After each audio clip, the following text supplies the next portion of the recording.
खुदावंद के ज़िंदा नाम में आप सब बहन भाइयों को, बुज़ुर्गों को आमर भट्टी का बहुत बहुत ज़्यादा सलाम।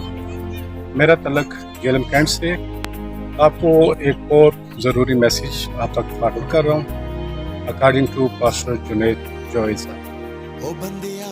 पास्टर जुनैद जोएद साहब जो आप भी बहुत अच्छे तरीके से उन्हें जानते हैं, किसी तरफ के मोहताज नहीं हैं।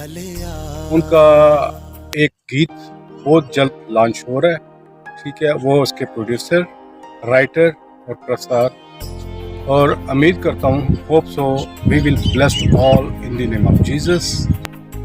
पास्टर जुनैद साहब जिनका जिक्र मैं पहले भी आपसे कर चुका हूँ, उनका गीत यीशु वल आ वेरी सून लॉन्च होने वाला है। Thank you very much.